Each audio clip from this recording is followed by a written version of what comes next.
run or on. And the same thing here, because he was the guy was saying that he was confused as far as with the zeros and the ones or the zeros and the dashes and stuff like that. He could. I said, yeah, we got to remember that you can't go digital as far as 0 being the low and the high being 1, or the dash, or however you want to look at it. And that's computer lingo, always in 1. But transformer turns on to turn on the AC.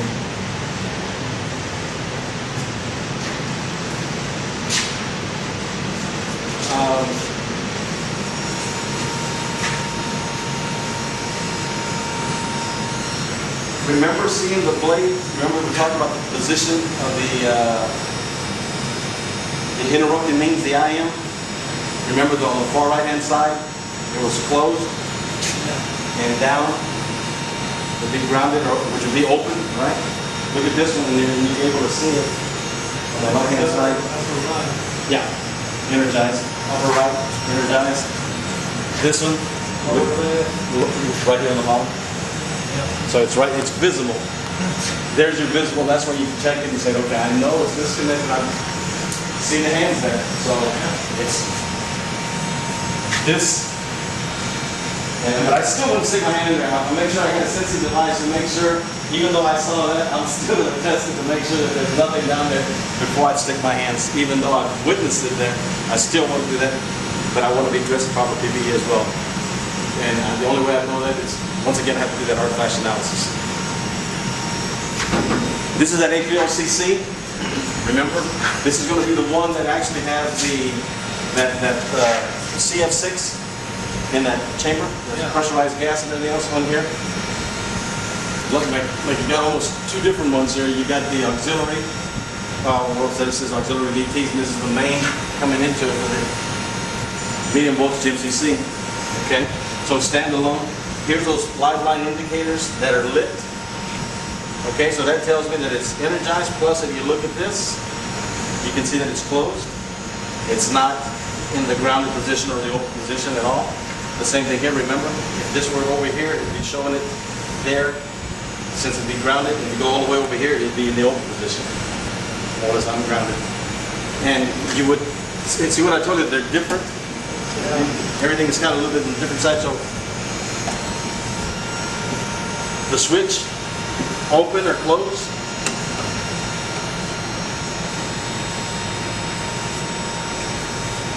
You read the instructions. Okay. And that's what I'm saying. If you just look at it, read it, you say, okay, wait a minute. Okay, what does this one do? Okay. Do not ground if load side live line indicators are illuminated. So remember that one was grounding, the other one was to open and close it. Don't confuse the two. It's because if you take it directly to ground, you saw that hole that happened on that gear over there. That's exactly the same thing here. You're going to put it in ground directly to that. You're always opening the switch. Now, in all reality, until you open that switch, this doesn't really clear up too much.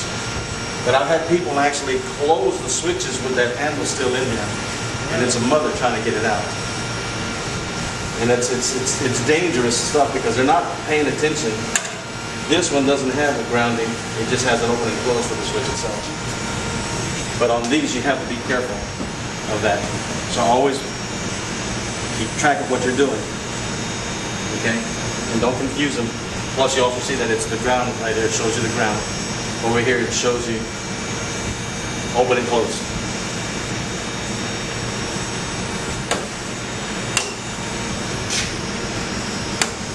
And of course, that'll lock it out once you've opened it or whatever, it keeps the people from going in. Or if it's open, closed, people are going to lock it out as well too, which is not a good idea. But, you know, that's just the way it is. And on those, the same thing. You should be able to see.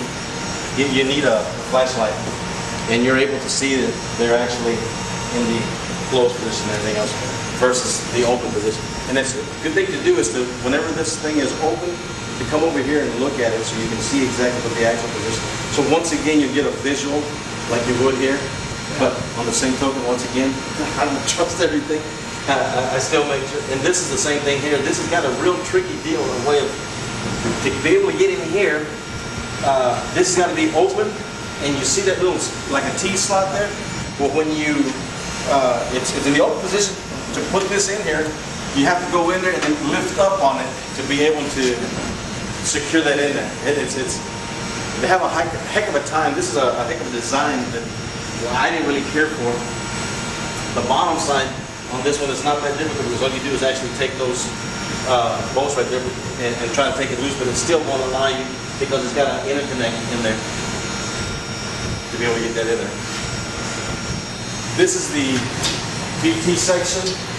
The difference between, remember the HVLCC, remember?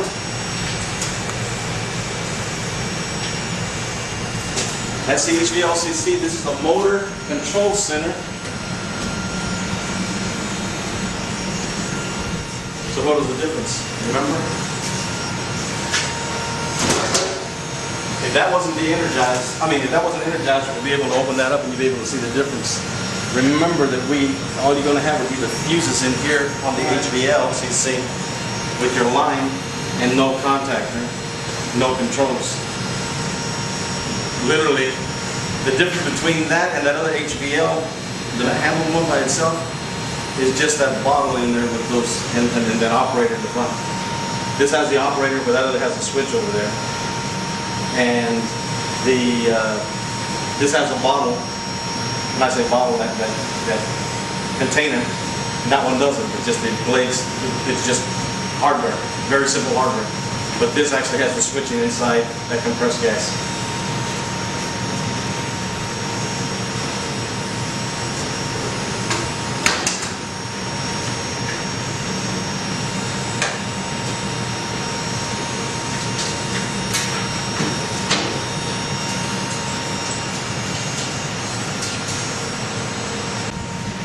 One of the last things that we covered there, remember we talked about as far as the buckets, the control units. This is the main section, as you can see for sure. Here's the ratio I was telling you about as far as if you were to open this, de-energized, supposedly. It's in the off position, and it's locked in there pretty good without the handle. But you could use and this is 4 to 20, when you pop that open, you'll be able to see it. I don't carry a chain on a screwdriver or anything.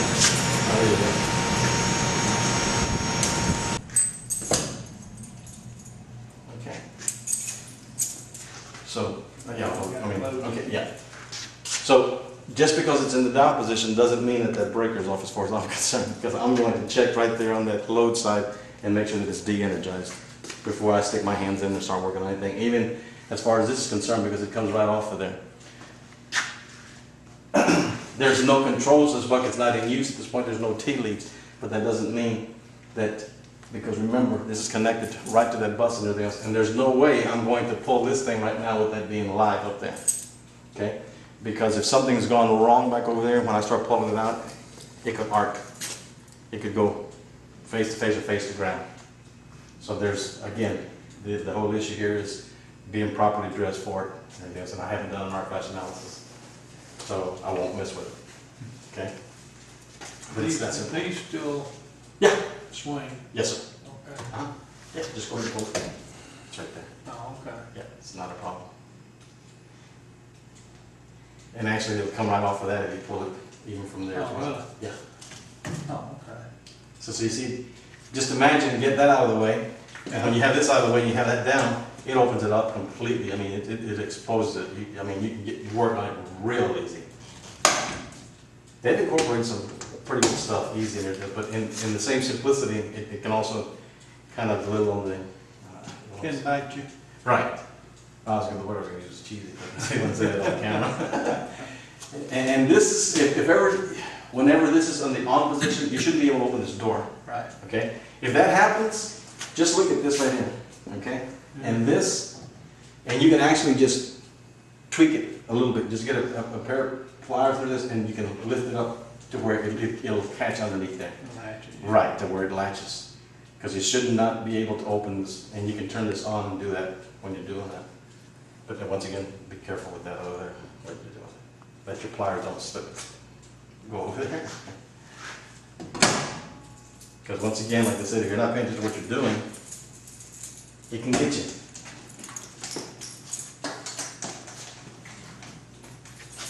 Really, I should have had my watch on game as well. Took all this other stuff and everything. I don't wear rings for that very reason, and they got me a watch. Okay, and the PM. Oh, I didn't cover the circuit monitor over there. I'll get that to it real quick in a minute here. But it's just what we were talking about. Your 4 lines of information. You see the arrow there? See how it came to life? Yeah. It started at amps. The arrow means that that's 1 means, and I go all the way around it, and I'll end up coming right back to, there's my maintenance menu, and there's amps. In the maintenance menu, I know for a fact that that's where my setup is at, and that's my biggest one that I'm concerned about is when it comes to me, as far as maintenance. Okay? And now what am I going to do?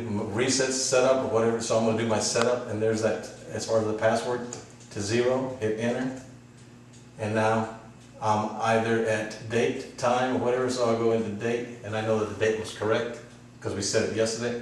So if it wasn't, I could go in here and hit enter, or move it up and down, scroll to get the correct number when it's flashing. If not, I mean, if it's good, then I accept it, go to the next number, okay. Or if everything is good, I can just back out completely out of it and go up to the next one. Not to the time. Is that correct? Yeah.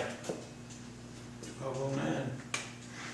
So we know that's correct, so we can go ahead and finish that and get out of that one and everything else. But self-explanatory, very easy. That circuit monitor is basically the same thing. Is that easy?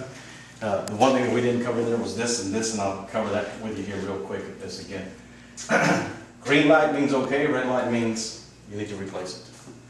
I think, did you say his name was Kelly on the right-hand side? Jeff? Jeff. Yeah, Jeff said I think he had to replace this already somewhere else. Oh, he did it. Yeah. Okay, and you know how it works.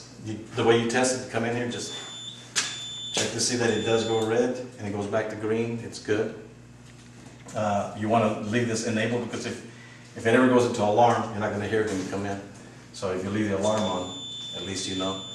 Once you've acknowledged or know that it's an alarm, I would still leave it on because some of the other ones still could go off or something like that. The other, but anyway, you've acknowledged it. To replace it is very simple. It's only 3 bolts. Take it on and off, real easy. When you replace it, or if you're able to, open this up to see if you can see there's 2 LEDs on each module. You have one on the left and one on the right. The one on the left is lined to ground, the one on the right is lined to neutral. And you can say, how can I remember that? ABCs. G comes before M. So, line to ground, line to neutral, and that's the protection. So, whichever LED is out is the protection that you lost. So once you've annotated, then you know that's the kind of protection that you're missing on there. So if you don't care too much about line to line, line to neutral protection or line to ground, whichever is more important to you, then that's how fast you're going to end up replacing this stuff. But just remember that you no longer have that type of protection on it. If both LEDs are out, you want to make sure that you have voltage to the disconnect or to whatever's powering wherever this is coming from. Because if it doesn't have a voltage, it could be the voltage missing from it. And as I don't know if I shared that with y'all yesterday, that was an incident that happened at Texas Children's Hospital in Katy, Texas. Went over there and replaced one of the modules because it was red. And when I looked at the module itself, the 2 LEDs were out on the module itself. We powered down the unit and everything else. I replaced the module, then powered the unit back up again, and I still had a red LED. Looked at my module in the back, and the 2 LEDs were still unlit. I said, holy smokes, can't have, well, you can. You could have a bad module again. So what we did is actually at that point is troubleshoot, check to see if I had voltage, and there was no voltage to the module itself, so I backtracked to the disconnect. On the load side of the disconnect, there was no voltage. On the line side of the disconnect, there was voltage. Checked on the bottom of this, and the wire was just hanging in there. It wasn't screwed down. The minute you screwed down, the line side came on, module came on. So we had to take that module back out again, put the old one back in, The old one was good. There was nothing bad with it. What happened is when they did measuring, they actually took them loose. Instead of opening the disconnect, they took the wires loose. When they put the wire back, they forgot to put that one in there. So that's why when you do your measuring and you open your disconnects, make sure that you close them again. Anything that you take loose, you got to put back again. So don't forget that stuff, because you'll come to find out afterwards, you know, not that it'll bite you, but it'll get you. You say, well, something you have to do. So we had 2 outages, or temporary outage all that day and everything else while we're trying to troubleshoot that. Okay, this was the monitor, the trip unit I was telling you about. The ones that you were talking about are little black ones that actually sit on the breakers that are like this. Yeah. And they actually, this part right here is the actual trip unit itself, because that's the sensor plug, I should say, is the actual sensor plug. The sensor plug in here is this one right here, where the one over here was that great big one over here. Yeah. And then you had the meter that was probably about, well, a little right about there. It's a black that goes across the line meter. Well, this one, 3 functions, very, very simple, very easy. You see this little arrow there? It'll always be on the displaying the phase that has the highest amperage on it. So I can scroll through it and find out and see if that's true or not. Okay, that jumped down to 33 even now. It still stayed on phase A, compared to phase B is 15, and phase C is 13. So it took a drop there real quick from where we were at a little while ago. And even go up to phase, the ground, and there's 0 amps on that. While I'm still in that menu, if I hit menu one more time, it's going to take me to the max menu. And it's going to display again the phase that has had the highest recording. So it read 298 amps, and actually he reset it yesterday. So something came on there that spiked it up 298, 288, and 282. Wow, that's a little bit more balanced there than what we saw a little while ago as far as the 30 and the 13 something later the other. And no ground fault, which is good. Now while you're there, you can actually, and let's go back to this one, if you hit it one more time, what it does is it actually displays the values that are down here. So if you're blind like I am, and I need my cheaters, well, I don't need my cheaters, I can just press this one more time, and then press the menu button that 3rd time from the max, or the first time from the max menu, and it starts displaying these values, and I can go across here and know what it's set at without me having to squint and try to look and see what they are. So I know the actual values right there. Instantaneous. Ground fault is set at 240 amps. My ground fault delay is 0.1 second. Go back here and start all over with this one. If I hit menu one more time, I'll end up going right back to where I was at. Now, I can actually hold these two, and they're connected as far as, and it doesn't, so you don't have communications on this. Hello. No, after 2 seconds, 3 seconds, it should show and say ADD, the address, and then give you the parameter of the address and so forth. So that's when it comes to communication, so that's not set up.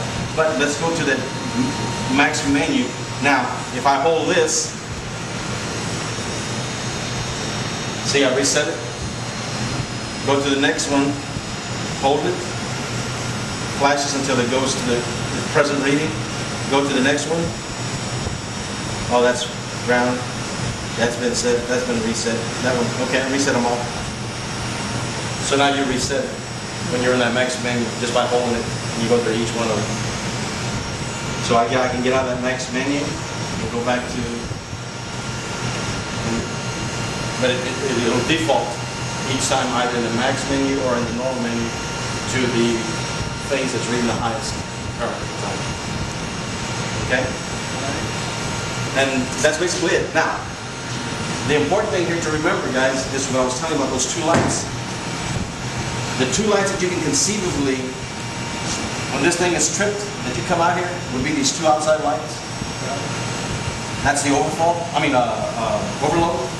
And this is the AP light, which is an internal. This thing could overheat, or the breaker's overheating, or it's internal to the equipment alone. It has nothing to do with any external faults or overloads or anything like that. It's internal to the breaker and the equipment itself. So this trip unit could be bad, or the brake could be going bad, you get that AP light. So when you come up and that thing and that light were lit, that's just to reset that light. That's all that's for. Okay? And that battery, you see that little battery indication in there? Okay. That battery is solely for those LEDs only, and that's it. Nothing else. It's not for the backlighting of this equipment or anything like that. It's just for those LEDs. So if ever you see that battery that it doesn't show the outline, or just show the outline, it means there's no more life to it, and your LEDs still work, how much does an LED actually consume? Those batteries are estimated to last you up to 10 years or 5 years, something like that. So it's a good while. So my point here is, don't go in there and do an outage. You don't have to if the LEDs still work. Okay? If your LEDs, and that's one thing you can do, just come in here and test it every now and then like that. If you see that they're going dim or they're no longer light up, then you want to replace your battery. Okay? All right. The AP light, you could reset it and then go ahead and close it again. And if it trips again, AP light goes back on again, then you know you got a problem there, and there's nothing over there. The overload, a little bit different. The overload, you can conceivably close it or this because shouldn't be any faults or anything like the other. Without dropping your loads, so like the other, you can turn it back on there. But then if you drop your loads and came back on one at a time, you might find which one is a problem or not. But if you leave them all on there, you're not really going to know. If anything else, the way you're going to find that out is find out if this actually trips again. So you have to go back and troubleshoot and figure out what was the last thing that came on, or what actually, what piece of equipment had to be the last one as far as your time was concerned. What happened right before this thing tripped, or when this thing caused the trip. See what I'm getting at? Because that's the piece of equipment that probably caused it to overload. It could have been a pump where the bearing might be starting to drag, or something like the other that caused a little bit more draw or pull, or something like the other, or too much head pressure. It's something or the other caused it. And it might be an anomaly, it might not. But those are the only two that, once again, and I use the word very carefully, is conceivably reset the breaker and close it without anything coming back in. But even so, I wouldn't do that without my proper PPE in the event that something would go wrong. The two middle ones are the ones that I definitely do not want to reset and close without shedding all my load first. Once I've shed my load, then, once again, proper PPE and all, and only then will I attempt to close this. And while all my proper PPE and everything else,